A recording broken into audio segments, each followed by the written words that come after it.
Hey Raghunath, tell everyone about our Patreon community. Sure, Kastuba. The Wisdom of the Sages Patreon community is an incredible online yoga resource. If you like the type of yoga wisdom and culture we share on the show, then our Patreon community is a great next step. This is a listener-supported podcast, and any level of sponsorship will unlock a wide range of live and archived classes, talks, and even workshops. Raghunath teaches, I teach, and we have a host of other excellent teachers on topics ranging from yoga philosophy, asana classes, storytelling, Ayurveda, kirtan, cooking, meditation, and a lot more. We even have an incredible online Bhakti 12-step recovery group. So if you want to check it out, go to patreon.com/wisdom of the sages. All right, let's get it on. Om Namo Bhagavate Vasudevaya. Om Namo Bhagavate Vasudevaya. Om Namo Bhagavate Vasudevaya.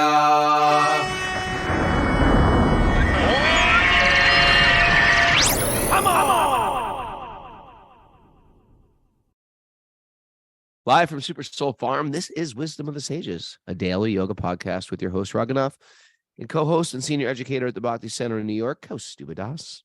Welcome to the show, everybody. Welcome to Walk on Wednesday. Walk on Wednesday is the day we bring a special guest, part of our community, on the show, pick their brain for a few minutes, usually about 5 or 10 minutes, and then go back to our regular programming, which is studying the Srimad-Bhagavatam.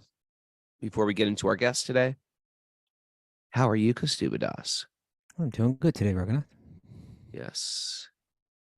Yeah. Kaustubha Das, you got us going yesterday. First, it's like Raghunath Das, part-time botanist, gentleman farmer, and what's my other name? Oh, and mystic. Then Kaustubha Das, ex-Oxford, ex-con. Ex-con. Ex-Oxford. You're an ex-con. I wasn't convicted. Oh, you weren't? Okay.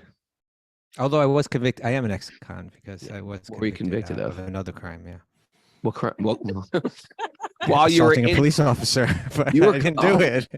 I didn't do it. Did you? But you didn't actually assault him. But I didn't. But I was convicted of it. All right, I'm gonna put that in your bio. I would. Raghunath Das is ex-monk, ex-pug, ex-con, co-founder of the Wisdom of the Sages podcast. It sounds good. I think nowadays it's more. I think it's a little impressive to be an ex-con. Mara's like, I disagree, but okay. Yeah. Nowadays, I think it's impressive. Very impressive. Well, it's impressive if a person was an ex-con and now they're hosting this podcast and they've changed. It up. Yeah, and they've cleaned their act up. You know what I hosted yesterday, Raghunath, was at the Bhakti Center. We had a whole group of like school kids there, from West End Secondary School. Why is that so funny? I don't know why you think it's funny when I interact with children. Somehow, because you're so adult. You know what I mean? Well, these kids, like they're really these New York kids are really sharp. They're really intelligent, and I tell you, we had the best time. It's they're so. We were getting into all the different, like we're talking about Bhakti and talking about yoga and talking about virtual realities and talking about the mind being like a computer, and they understand it all. They understand the computer stuff better than the adults do, even though they're like 12 years old, 11 years old, Yeah. And we would get into these. We're getting it. They had tons and tons of. I wish I recorded it. It was so good, and they had all these questions, and then even when I had to go through complicated things to like answer their point, when we'd come back around to the point, their minds are like, oh, their minds are exploding. They're totally getting. They're like, oh my God, I get it. It was great, really. Was it difficult to sort of like herd them in? No, they were not too hard. There's about like 25 of them. It's hard to herd 25 kids. Are you kidding? Well, I have some visuals, Nowadays? like I have the slideshow, so that helps. But mostly we're just talking, but they were engaged in the conversation. It was like a field trip for kids? Yeah, they come to the Bhakti Center like on a field trip. That's pretty cool. West End Secondary School came yesterday. Every kid wants just a wrestling match. Next time you break it down, okay, and the mind is like a computer, let's wrestle. All my kids, all they want to do is wrestle all the time. These are your kids. They were afraid of Kostuba, Yasso said. Anyway, it was nice. That But is we got to sweet. walk on Wednesday today, right? Yeah, we got to walk on Wednesday. Do we do announcements before walk on Wednesday? Let's do that. Yeah. I got announcements too. Great. We have Bhakti Recovery Group meetings at 1 and 9:30 p.m. Eastern Time. And Michelle Berger has an asana class for our Patreon members today at 3:30. Alrighty. I got to announce the Wisdom of the Sages retreat. It's on. People are signing up. You know who signed up, Kostuba? Henry. Henry. Oh, yeah. Got to have Henry there. Henry's coming. That's Wisdom of the Sages retreat Wednesday, Amy May Steller. 24th. Amy Steller seems to be coming. She's waving.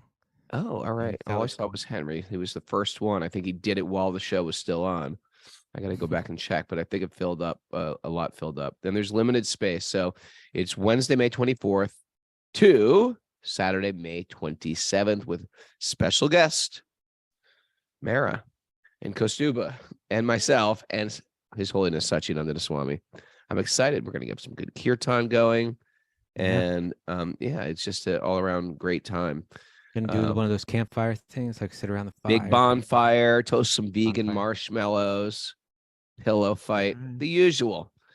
Maybe a little volleyball. Yeah, maybe a little volleyball. Martine's coming. Martine's coming. Put it on, if you're on the board, put it up. Maybe I missed some people. Yasso, come on up. You can come. Martine's Yasso. coming. That's awesome. Okay, Martine. Pillow fights with Martine. Isabel Bilodeau down there too. Yeah, I mean, we want these people we want to see in person that we're not even sure if they're known real them or for if they're 3 years AI. We've known them for 3 years. We haven't met them yet. Wait a second. I'm still announcing, my dear. There's also Wisdom of Sages retreat. Got to put that out there, June 27th to July 4th. Check out those 2 retreats are on our website, wisdomofthesages.com. The Wisdom of Sages Italy retreat. That comes July later. 4th. Yeah. We're going to miss it. We've started an annual July 4th thing last year, but I guess we're missing it. It was a 1 year kind of We're going to bring that independence tradition to Memorial Day. Yeah. And then it's the Zoomer teacher training, the 200-hour Bhakti Yoga Vinyas teacher training at Super Soul Farm this summer with myself, Cindy Lunsford, and Bobby Marchand. We're going to do that July 13th to the 28th, and that's all info is available on my website, raghunath.yoga. Isn't that cool? Okay. .yoga. Very cool, Raghunath. Very cool. All righty, let's bring on Danny Kozakowski. Hey, Danny, good morning to you. Good morning. Welcome, Danny. Welcome, Danny. Danny's a long time listener of the show, and she's also a incredibly talented artist. As a matter of fact, she's doing a whole beautiful wallpaper mural, and she does this incredible. I don't know what's the best way that people can see your work? Krishna inspired art. So they can go to stillwatercraftco.com. Stillwatercraftco.com. Yeah. Okay, we'll put that on the board.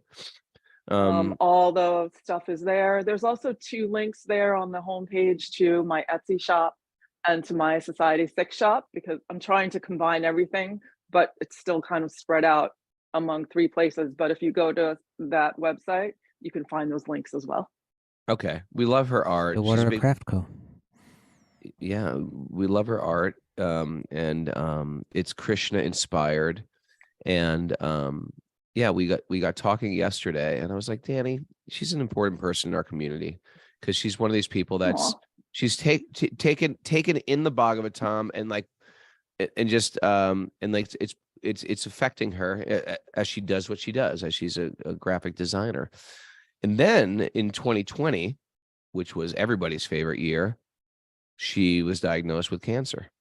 And she went through that whole crazy world of, it's 2020, there's a pandemic, and I have cancer. And, I'd just like to talk a little bit about,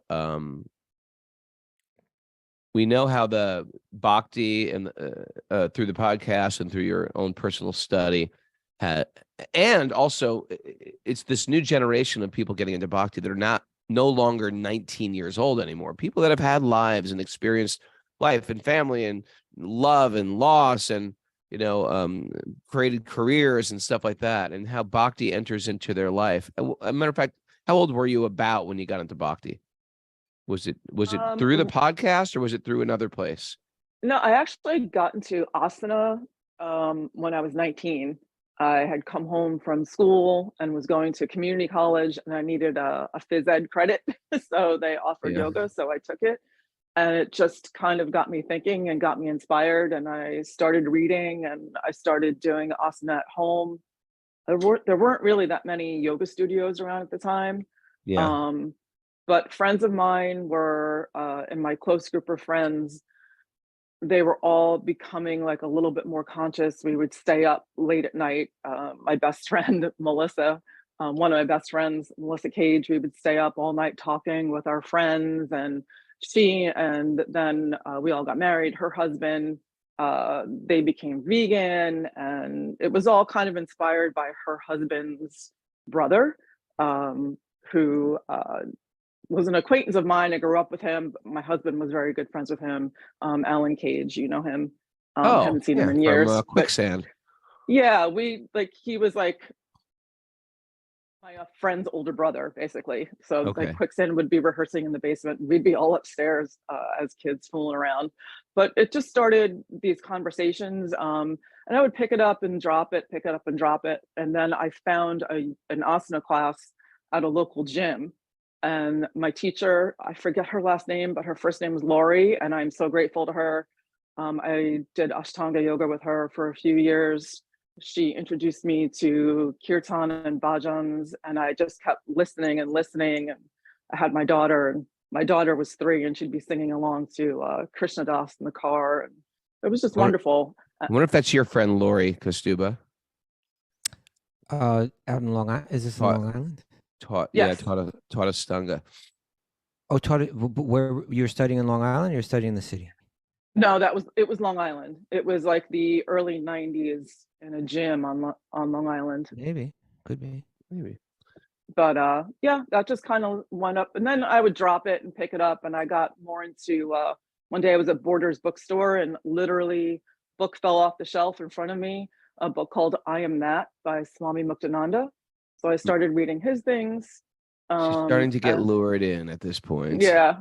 And then went to he introduced me to Ram Dass and Maharaji, and then I was introduced to Krishna from there. So for years I was reading all these different books on my own and Prabhupada's books on my own. But nothing, like when I first started watching you guys, that's when everything literally kind of clicked into place. And it was wonderful. I found this great community, and then not long after I was diagnosed with cancer, and Mara reached out to me. I had immediate friends and support, and through Bobby and you guys, and yeah, it was wonderful. You guys really helped. What was the greatest way to apply all this stuff that you've read, that you've practiced, and you've heard for years when going through such, apparent tragedy? Was there some like special takeaway in the teachings that it doesn't make it go away, but it makes you cope with it probably in a healthier way? Much healthier way. One really bad like spiral day after I was diagnosed. But then after that, I really made a conscious effort to look at it as Krishna's mercy and a chance to like walk the walk of all the teachings. I had just recently lost my niece, my best friend's daughter, 6 months before that. So I was still kind of reeling from that. Although Cassandra was a huge support while I was sick in my recovery. It was really that, just surrender and be in the now. And yeah, this really sucks, but somehow this is Krishna's mercy, and I'm gonna find out what it is and why. And it was a chance to, I set up an altar in my room, thought I'd be reading, but I was so sick I couldn't really do any reading. It was just conversations with Krishna every day.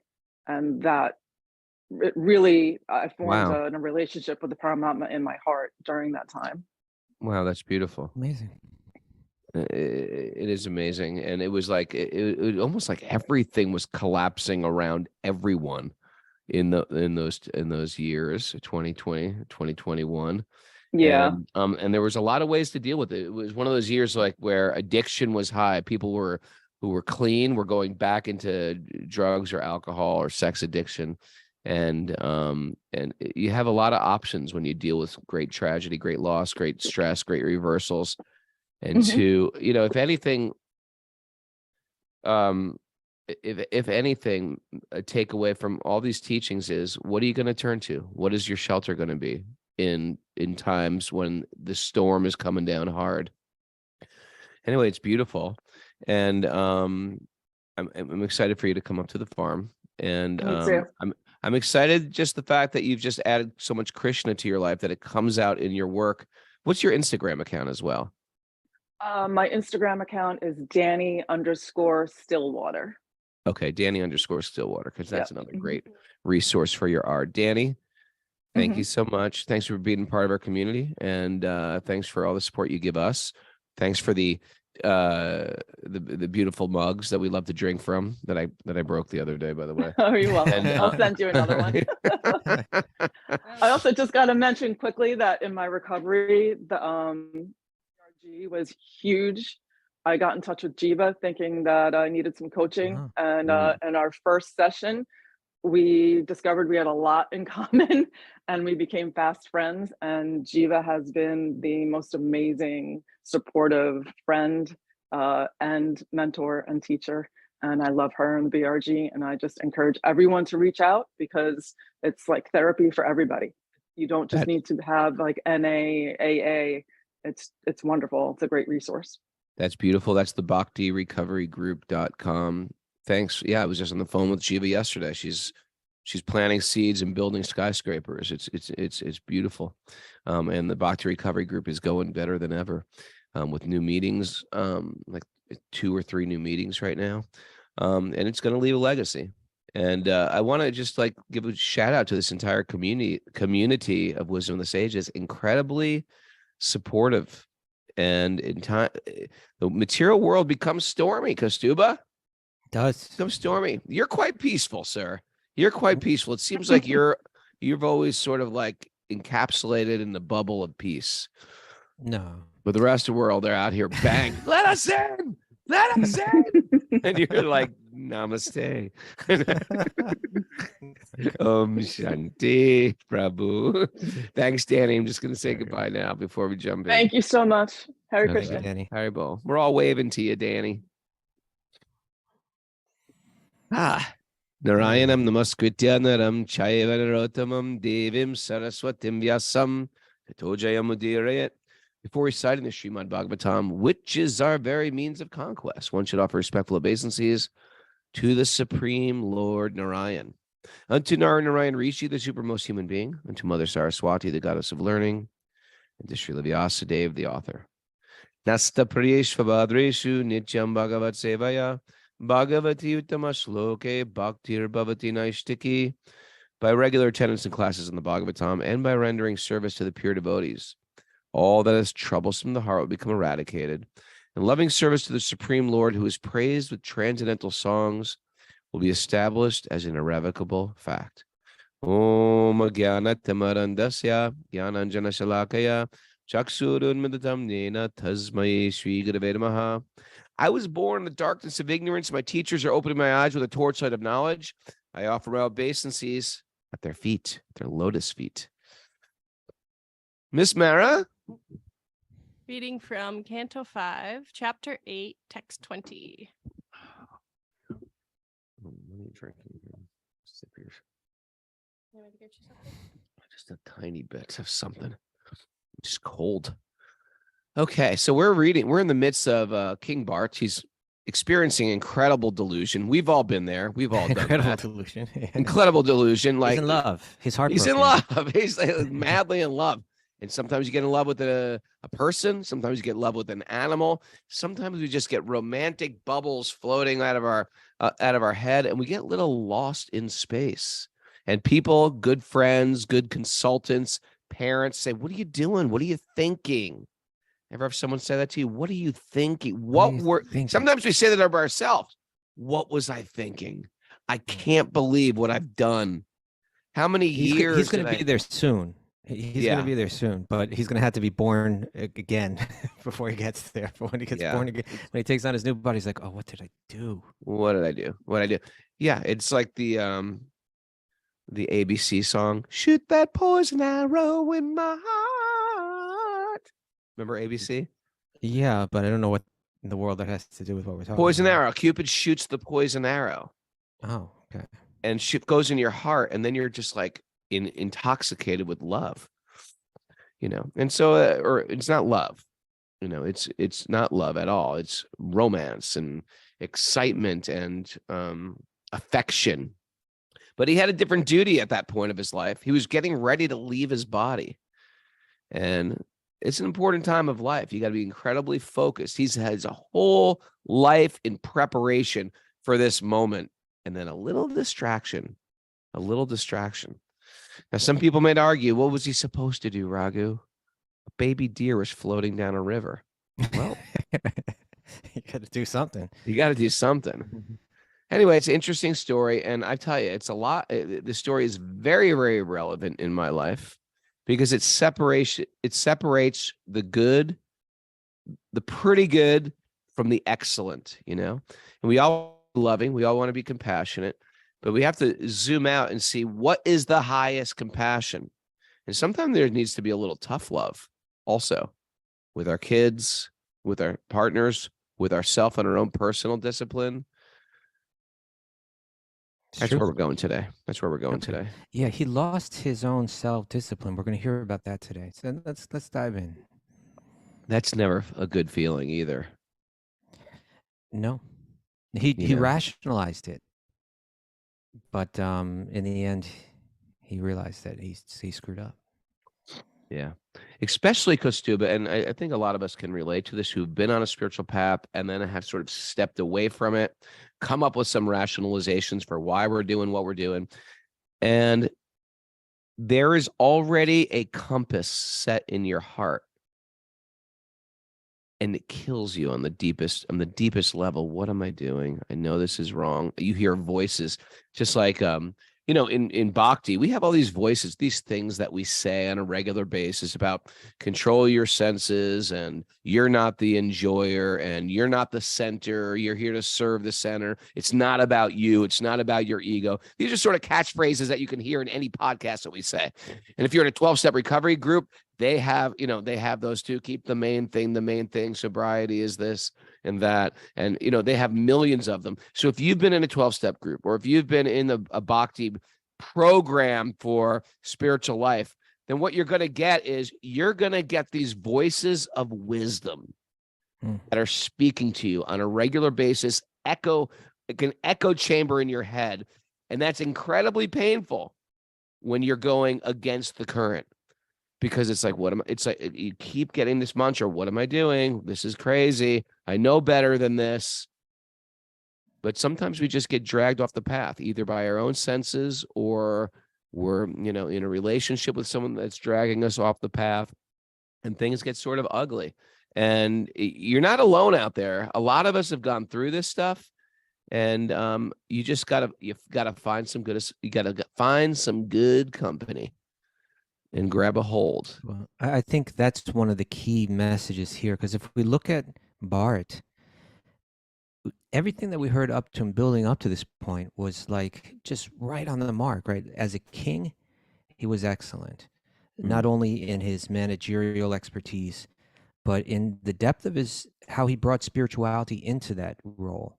And then as he aged, he got older, he sat down with his sons. He gave them super clear, spiritual instructions about how to carry on after he left. Then with incredible detachment, he walked away from all the opulence, all the fame, all the adoration, without any attachment at all. Then he went out into that forest, and he was living there in the simplest of ways, and he was experiencing deep spiritual feelings, and insights. So like his whole life up to this point had been like, on the mark. But then he gets diverted, through a certain type of sentimentality. But we can see, externally, it seemed like it was all about compassion. But as we begin to hear, and we'll hear more today, it had a lot to do with something unfulfilled in himself that was coming out, and it became self-absorption, even though it seemed like it was compassion. And what was it that was missing out there? Like, what could have helped him if he were there? And that is just like one friend, like just a little good association would have just easily kept him on his path. But being without that, he just drifted. Yeah. It also makes me, when we lived in the ashram, sometimes there would be a person that you look up to and they fall away. That hurts even That's more. hard. That's very Right. hard. Because it's sort of like I had faith in this person. I wanted to be like this person, and they fall away. And so one of the What hope is there for me? reactions, Yeah. in an immature way, I can say, in an embarrassing way, one of my reactions would be like, these guys were never sincere. How dare, they were never sincere. And it's just a bad reaction. And it was, part of my immaturity. Everybody has some elements of sincerity, or they wouldn't be there in the first place. But sometimes there's just a weakness of heart, and there's a strong practice of bad habits that are haunting them. And so instead of being sort of like I was, where you feel like they were never sincere, sometimes even gurus fall down from the position of guru, and we feel like, how dare they? They were cheating. They were never sincere. How about they tried their best? How about they tried and they couldn't step into that role? And sometimes they say, yeah, well, they had some fall down, or they did something nefarious. Why hate the person for that? If someone's doing something, breaks one of the principles, and they were in a high position, it's already humiliating enough. We're devotees. We should be compassionate. We should be sitting there instead of hating on them. Say some prayers for them. That should be the mood. Say some prayers for the person who give them friendship, give them association too. I think there is something that's is more nefarious than what you're saying. In other words, there is like someone that's consciously exploiting that role. That's another thing. Yeah. Yes. I don't mean to take away consciously, and sort of like, it's one thing if a person falls down and they just fall down and it becomes obvious. Yeah. It's another thing if they're actually duplicitous and they're trying to like hold on to a role of power, yet continue on with inappropriate behavior. But even that, we don't even hate them. But that has to be called out. Sure. I mean, if there's people, here's the deal. We're devotees. We can't forget that. We're always want justice, but there's also mercy involved as well. Even if people commit abominable activities, they're devotees. Some of them may never be able to be in the circle of devotees. I mean, Jesus, can I say Jesus? Jesus Christ. I mean, come on. We'll go into a prison and preach to a murderer. That's what devotees do. That's what any good spiritualist does. There's prison ministries. What to speak of one of your own who does something horrible? You minister to them, but they are very outside the circle of everybody if they've done something nefarious. But we're not supposed to hate on them, or then we've been tricked to become hateful. To say that act was horrible. They need to be outside of the circle. And there's all different degrees. We were saying sometimes people I couldn't control my senses, and they're embarrassingly with their tail between the legs, just walk away, and you never see them again sometimes. But, in the past, we've seen like leaders or gurus who have fallen down, and they're embarrassed, and you never see them again. And anyway, at least when I was growing up, that was like the mood, and my mood was to hate on them. And my mood on now is to, hey, you tried. Because I don't want people hating on me. Well, it's because I left, 20 years ago, I left the Association of Devotees for a stint, and people always reached out to me. And it was in that reaching out that they brought me back. And I'm grateful for that. Because, I was, in my heart of hearts, I knew I was a devotee, but because I wasn't living up to those principles, I just couldn't call myself a devotee anymore. That's interesting. Yeah. I felt like I was too duplicitous if I was to say I am a devotee, because I'm not acting in a devoted way. But in your heart of hearts, it was there. In my heart of hearts, it was there. So anyway, we got to be careful when we want to play jury with people. I always say that our job is love, compassion, and tolerance. And that doesn't mean, hey, welcome back, especially if they've done something criminal. But like I said, we are even kind to criminals. Put them in the jail and then go and be kind to them in the jail. yeah. But if they have to go to jail, go to jail, then minister them in the jail. Okay. That's the devotee's heart. Yeah. Hmm? Okay. Hmm? All right. So Bart Maharaj wasn't a bad guy. He was a great guy. And what was his fall down? Hey, like a deer. Okay, let's get into Come on. it. It's like, ever go to a petting zoo, Kostuba? I love all those animals. Okay. Okay. But let's be clear. He lost it. He lost it. Okay. I think we're at text 20, right? Is that right, Mayor? Text 20. The deer is exactly like a prince. Okay. Right? Because the deer was wandering away. And he was worried about the deer yesterday. What do you think he meant? That he's like a prince? Like he's handsome. What was he thinking? I don't know. When will it return? When again will it display its personal activities, which are so pleasing? Right? Little deer. When will it again pacify a wounded heart like mine? He's like really in love with this little baby. He's wounded. I certainly must have no pious assets. Otherwise, the deer would have returned by now. Alas, the small deer, while playing with me and seeing me feigning meditation with closed eyes, would circumambulate me due to anger arising from love, and it would fearfully touch me with the points of its soft horns, which felt like drops of water. Okay. When I placed all the sacrificial ingredients on the kusha grass, the deer, when playing, would touch the grass with its teeth and thus pollute it. See, deer have teeth. They do, but they're very, very little for chewing grass. When I chastised the deer by pushing it away, I would immediately become fearful and sit down motionless. It would immediately become fearful. The deer. It would become fearful, like, naughty deer, you sit down. Exactly like the son of a saintly person. Thus, it would stop its play. So he has this very adorable relationship with this fawn. Yeah. Now listen to this. It goes beyond adorable, and it really, you realize in this next verse just how I kind of lost touch here. Lost the plot. I say in England, right? Lost the plot, mate. Text 23.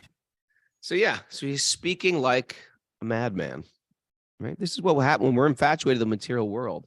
It's like we're madmen, right? Or a mad woman too, just to keep it fair. After speaking like a mad person in this way, Maharaj Bart got up and went outside. I thought he was always outside. He's got a little hot, I think, Okay. Seeing the footprints of the deer on the ground, he praised the footprints out of love, saying, "Oh, unfortunate Bart," he's talking in third person now, "your austerities and penances are very insignificant compared to the penance and austerity undergone by this earth planet. Due to the earth's severe penances, the footprints of the deer, which are small, beautiful, most auspicious and soft, are imprinted on the surface of this fortunate planet." Okay. So when he's saying penance, what he's saying is like through renunciation and penance, you gain like good karma, right? And so he's saying like, I was doing all this stuff and I thought I had good things coming to me in my life. Right. But the earth is so much more fortunate because this deer is like walking on it. Yeah. He's in Maya right now. He's a little bit of Maya. You need someone to say, "Hey, come on, guy, wake up!" All right? Come on, it's a deer. You're about to die. Get it? Come back to your kusha grass. Get serious about this. The deer. It's gonna work out for the deer. He's gonna work out. He's gonna fall in love, and then he's gonna get killed. We all with every deer. We're all gonna fall in love and get killed, aren't? Isn't that that's a t-shirt right there? That's the arc. Right? We're born, we fall in love. We fall in get love, killed. we pop out a couple kids, and then we get killed. By these footprints, this land has become a proper place for Brahmins who desire heavenly planets or liberation. No, hold To it. You execute skipped some, sacrifice. I think. Anyway, Did you that's skip some? The series of footprints show a person like me. This series of footprints show a person like me who am bereaved due to loss of the deer, how the animal has passed through the forest, and how I can regain my lost wealth. Then Text 24. no, by these footprints. By these footprints, this land has become a proper place for Brahmins who desire heavenly planets or liberation to execute sacrifices to the demigod. So he's being very poetic and very flowery with his words, glorifying like how fortunate the earth is to have this deer upon it. But you know, Raghunath, this is like a love poem, sort of. It's a love poem, but it's not just like the way that a person would speak about their love, although they do, and certainly, you know, you find that in drama and poetry, where, you know, I think that older kind of stuff like Shakespeare and stuff, where someone's kind of going on like this. But I think when people feel heartbreak, they feel like this and they think like this, actually, you know. Sure. Yeah. I mean, have you ever had your heart broken, Costuba? Yeah, yeah. Really? Come on. A little bit. Did you? Yeah. Yeah. Tell me about it. Tell me all about it. Tell the world about it. I thought you were a machine. but also what this reminds me of is actually like what we read about the love. You see, in the material realm, it's like the spiritual realm, but upside down, right? It looks just like it, but it's like a reflection. You know, we read about that in Bhagavad Gita, right? Where it describes it. There's a metaphor for the material world, and it's like an upside down banyan tree, right? And so the acharyas, the great teachers on this, say, yeah, well, that's to help us understand that this world is like a reflection. It's like, you know, you'll see a tree upside down when it's reflected on the water if you're on the other side of the pond. And so this world is like, the spiritual world is like this world in the sense that there's relationships, there's people, there's variety, all the things of this world are there, but here everything's upside down. And so here, when Bart, he's lost in his emotions for this deer, it's just getting him more entangled in this world and keeping him stuck on a cycle of birth and death again and again and again. In the spiritual realm, people are feeling similar types of emotions, but because they're directed at the root of all existence, even externally when it appears like painful, it's actually the deepest meditation and the deepest satisfaction and the deepest ecstasy. So we read, like, you know, because this reminded me of the passages in the Bhakti Rasamrita Sindhu, or Srila Prabhupada translated it as the nectar of devotion, where it's talking about, you know, this term udipana, Raghunath? Udipana? I don't know it. What does it mean? It means that, like, there's different stimulus for feeling these devotional ecstasies, you know. In other words, you know, when we'll feel, even when one sees something or hears something, then we have that on the material realm, right? Like I always use this example of when we were kids, when we were babies, Raghunath, right? Yeah. There was only one kind baby of baby Kastuba, baby Raghunath. Isn't that weird to think our parents were pregnant at the exact same time? They might have run into each other at Woolworth. Hey, when do you do? January 31st. What do you do? January 11th. Oh my God. Maybe. No, because my mother I was born in Indiana, Raghunath. You don't know that. Oh, that's right. I was born in Indiana. So born in Carmel, New York. My father was stationed out there. Are you born in Carmel? Okay. In any case. Sorry about that, squirrel. When we were kids, when we were babies, they had one kind of baby shoe, and that was it, right? This little flat. Yeah, the little baby shoe. Remember those? Yeah. And they'd bronze them. Well, that's my point. So I don't know if people even do that anymore, but like that was a common thing, especially I don't know if it's just us Catholics or something like that, but they would do that kind of thing, right? The Pope recommended it. The bronze those little shoes. But why would they do that? Why bronze the shoe? To remember a special time of life and keep it eternally in your keep it forever. Yeah. Keep those special moments forever. Yeah. So like when you bronze that shoe, nothing's going to happen to it now, right? Like the thing's solid. And so even when the mother is like, you know, like your mother is how old now? Gonna be 93? 97 this year. 97, get out. So like she's 97, and if she would look at the bronze shoes that you wore so many years ago, she would it would stimulate certain feelings in her of motherhood, of motherly love that is special at Not that sure time. it would, but okay. I understand where you're going with this. Okay, well, ideally that's why it would be done, right? So that there's a certain motherly love, particularly like when the baby is just a baby and entirely dependent, that there's nothing like in this world, right? Mhm. And it goes by, and the parents will say, "Where did it go? It went by so quickly," right? Even Yeah. like you're a parent, you know, like when the baby is just really young, it's like, oh my God, it's like it's 1 year old now, and everything before one, and those stages are gone forever now, and it went by really quick, you know. Mm. And I'm never gonna have that's gone. There's no getting it back, you know. So they bronze those shoes to stimulate that feeling of motherly love that they would have at that age, which is just kind of like they don't want to let it go. Mm. But just by seeing the shoe, you'll feel that same thing will come up again. So these texts on bhakti yoga, they go into great detail, and they use the term udipana, which means like a stimulus for these ecstasies. And that can be like things that are related to Krishna. And one of them is seeing Krishna's footprints, right? When you see Krishna's footprints, when the residents of Vrindavan see Krishna's footprints, it stimulates, it ignites these feelings of deep devotional love. And this is, I'll read this. You ready, Raghan? The two examples are please. given in the Nectar Devotion, or Bhakti Rasamrita Sindhu. It is stated in the Srimad-Bhagavatam that when Akrura, who drove Krishna from Vrindavan to Mathura, saw the footprints of Krishna on the land of Vrindavan, his ecstatic love for Krishna increased so much that the hairs on his body stood up. Right, you got goosebumps. His eyes became overflooded with tears, and in such ecstasy, he jumped out of the chariot and fell down on the ground and began to chant, "How wonderful this is! How wonderful this is!" All right, so like just seeing those footprints set off devotional ecstasies in it. Similar feelings were expressed by the gopis, Krishna's girlfriends, right? When they were going back to the Yamuna and saw Krishna's footprints in the dust. When Krishna walked on the ground of Vrindavan, the marks of his soles, of his feet, would be imprinted upon the dust of the land. The gopis became overwhelmed simply by seeing those marks on the ground.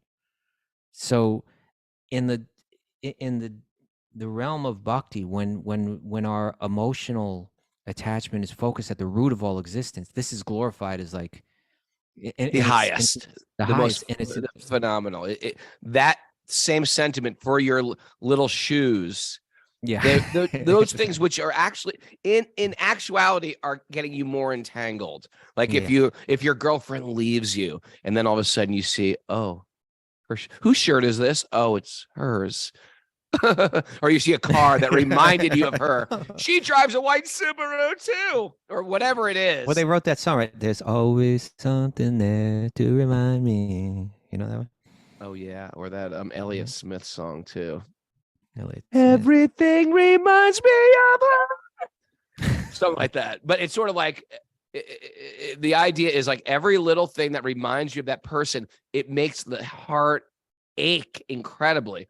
Right. But it doesn't give you satisfaction. It makes you ache. Here, the opposite is happening. Everything is reminding you of Krishna, but it's giving you this ecstasy. Sometimes the ecstasy is, where is Krishna? It's still an aching, but it's an aching towards pure love of Godhead. It's inspiring you. Yesterday, we were talking, I can't remember how we were talking about Vrindavan. I was just, who was I talking to? We just started talking about, right? And I was in the middle of a phone call. I was like, I want to go to Vrindavan right now. It's like just talking and remember these particular places. Right. I was like, I want to get out of here and just go to Vrindavan right now, because it's the same type of thing that you go through in love and heartbreak and in betrayal and stuff like that. There's an emptiness. If you get betrayed by someone you get betrayed by somebody they're not even good for you anyway, but just the sake of being betrayed and then leaving you, it's just like you feel so broken. You feel like I'm so unworthy. Even they left me, and you feel like being like in a ball, and it could when your heart gets broken like that, oh my God, the whole world seems void. Dark. Sometimes we just can't get out of your head, and everything reminds you of them and stuff like that. But if you're actually really sober and clear head, you think, we weren't even a good match. We weren't even a good match.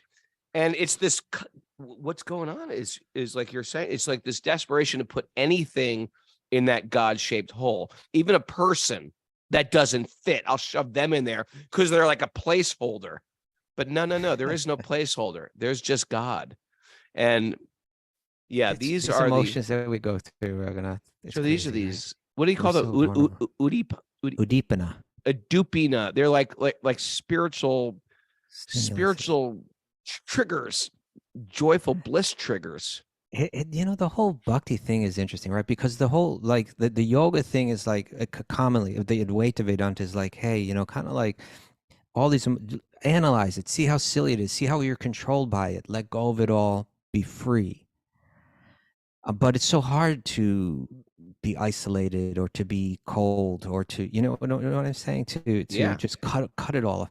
Bhakti says, no, you can engage all of that emotion, even that attachment, can be engaged. And actually when it's engaged, it becomes powerful and helpful. But without it, we become made fools of by this world. And we all go through these, just like what you're saying, like someone becomes heartbroken, like when a teenager becomes heartbroken first time, and to them, they're just like, they just can't handle it. And the parents are just saying, yeah, well, this is what you go through. This is like welcome you think welcome the to world's love. not going to go on, but it's going to go on, and you're going to get over this, and with a little bit of time. Mara, ever have your heart broken, Mara? I want to get to the bottom of this. Mara, tell us about the heartbreak. Really? We've all been through it, right? Bad? Were you like curled up in a ball? Who was it? Tell us the name. I want a name. I want to know the story. Get on Instagram right now. Find this person. Do I know who it is? I remember once, Raghunath, when I was a kid, like I had my uncle was 10 years older than me, so he's like a big brother. Yeah. And we shared a bedroom, so it's like, we were really living like brothers like that. Huh. And he was he was probably like 22 and I was like 12 or something like that, or like right. He was like 21, I was like 8, like I was 11 or something like that. And we were driving in his car, and there was some song on the radio, and the song was like a guy pleading to this girlfriend, just stop crying, and the song was just like, stop crying, please stop crying, stop crying. And he turned to me and said, Dave, someday you're going to be in this exact position. You're going to be sitting there with a girl, and the girl's just going to be crying and crying, and you're going to just say, stop crying, stop crying, stop crying. And you're like, no, I won't. Well, I didn't even think about it, but like he knew it at that age, he just knows, like everybody goes through these things, and it happens, right. Like there's an you say, come on, stop crying, but it's like this is what this world does. It makes us cry, it makes us makes us cry. Oh. It does that. This world makes us cry. And he's going through now. Bart Maharaj is going. He almost broke free. He almost like came to that stage. Now, if he would have had a friend here, if he would have had another yogi with him, he would have said, look, you're talking about these footprints of this deer as if they're Krishna's footprints or something like that. This deer is not the root of all existence. Come on, man, let's get this straight, right? And he would have been like, oh my God, you're right. You're talking like the gopis in Vrindavan, how they talk about Krishna's footprints about this deer. It's a sweet deer. We did what we could for it, and now it's gone on its way. And let's get back to our practice here, Right. But he was all alone. He didn't. This shows the need that we have, and how we have to value the sangha that we have. We have to value the good friends that we have on this path. We have to understand that it's more than just the friendship of the material world, where like friendship is something that's like makes life more pleasant. If we're going to break free, and if we're going to make a success of our yoga practice in this life, we actually need people. And so when there is like, if within our relationships there's ever some stress, some friction, we should understand that we should be really careful with these relationships. Never break them ourselves. Try to never say things that'll push it over the edge and make it hard for it to be reestablished. You know, these are really, really important. He needed it here. He didn't have it. He just gets lost. Guess what? That might be the end of the show. Is it? Are we done already? It might be time No, for. we got 5 more minutes. Come on, man. All right. Okay. I'm in no rush. Maharaj Bar continued to speak like a madman. Oh, man. I say that. Seeing above his head the dark marks on the rising moon. Oh, look at this, Raghunath. Which resembled a deer. See, everything reminded it. Yeah. Because when you look at the moon, there's these marks. Like in India, they say there's a rabbit on the moon. Maybe. Like we say a man in the moon. They say a rabbit. They see a rabbit there. And if you look, you can see it. But when he's looking at the moon and he's seeing the marks on the moon, he says, oh my God, the deer. The deer is on the moon. The deers. Can it be the moon who is so kind to an unhappy man might also be kind upon my deer, knowing that it has strayed from home and has become motherless? This moon has given the deer shelter near itself just to protect it from the fearful attacks of lions. Yeah, those cats are night hunters, huh? Really helpless. After perceiving the moonshine, Maharaj Bar continued speaking like a... I just read that. No, this is the next one, 25. Yeah. After perceiving the moonshine, you're wrapped up in your knitting. You're lost. Come on back. After perceiving the moonshine, Maharaj Bar continued speaking like a crazy person. He said, the deer's son was so submissive and dear to me that due to now its he's separation... talking about the parent deer, right? Like the mother that dropped the deer in the first place, right? That deer's son. Yes. The deer's son was so submissive and dear to me that due to its separation, I am feeling separation from my own son. Due to the burning fever of this separation, I'm suffering as if inflamed by a forest fire. My heart, which is like the lily of the land, is now burning. Seeing me so distressed, the moon is certainly splashing its shining nectar upon me, just as a friend throws water on another friend who has a high fever. In this way, the moon is bringing me happiness. In India, when they speak about the moon, they speak about it cooling, right? Like the sun is heating. Yeah, it's got the cooling rays of the moon. Right. So he's like saying, oh, the moon, you know, first he's like, oh, the moon. Everything he's seeing in... This is interesting, Raghunath. Tell me. Our Bhakti philosophy says that everything that we look at in this world, we should see it in relation to Krishna, see it in relation to God. When I see the sun, when I drink the water, or when I see the mountain, except everything gets tied in to that root of all existence because it's all connected to that root. If you could see behind the facade, he's seeing everything in relation to this deer, right? Like, and that's what love in the material world is, right? Yeah, everything's in relationship to my beloved. Misdirected. Yeah, it's just misdirected. So when not it's evil, it's just small L love. And once you get stuck in the mud, stuck. Yeah, once you get invested solely in small L love, right? Yeah. Get ready for pain. That's what you're signing up for. This world will make you cry. This world will make you cry. Wisdom of the sages. This world will make you cry. Good morning. We all just walk away from the show. Thanks for the show, everybody. I think there's some statement. I got to go find it. I think we've spoken about it before, but like there's, if you took all the tears that we've cried, oceans tears in every birth that we've had, it would be like an ocean of tears. It's like, what are we doing here? We got to get out. Don't get distracted. Don't get caught up in petty stuff. Focus on what's important and let's move on, right? Sometimes it's real obvious that we're crying for foolish things. Like a child, come on, you can't have your toy now. Yeah. Or you don't want to eat that. Come on, stop crying. Sometimes it's obvious, but we're like those children. We cry over things that we know will not actually fulfill us. Mara, what do you got for us? Fulfill us with your sacred wisdom. I have some good takeaways today. Okay. All right. See our struggles as Krishna's mercy and the opportunity to walk the walk. Okay. Oh, that was from Danny, and yeah, I think that's important. It's an opportunity to express one's devotion. Yeah, these challenges. Grab a hold of good company. Grab a hold. Grab a hold. Don't rationalize your Maya. That's right. No, that's a bad look. Only a mad person. It's a bad look when everybody can tell, right? And everybody else can tell. Only a mad person would be infatuated with the material world. Crazy. Yeah. It's like you're a madman. Or woman.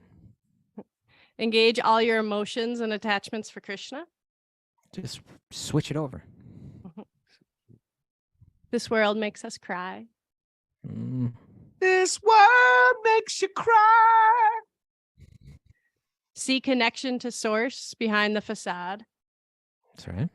See connection to source. Why? Why? You don't have to do that. It's part of the same song as the first one. Diversify your investments from small L love. Oh, Diversify. And And we're all going to fall in love and get killed.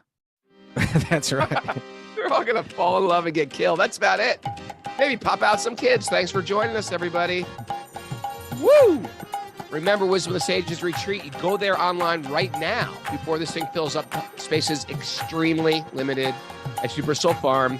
Miko Stupamera and special guest Holiness Satchidananda Swami, May 24th to May 27th. Go to wisdomofthesages.com. Check out the Italy retreat or go to my website for the 200-hour Bhakti Vinyas yoga teacher training at Super Soul Farm this summer. Hang out with me, Cindy, and Bobby. And Mara. Mara will be poking around there. Get some vegan meatballs out of this woman. You got any vegan meatballs still in you? She made me, you know what she made me yesterday, Costuba? She made me this incredible superfood hot chocolate drink. That might be my new drink. Superfood hot chocolate, reishi mushroom, coconut milk powder, sweet banjo maple syrup. I don't know if that's healthy for him right now, Mara.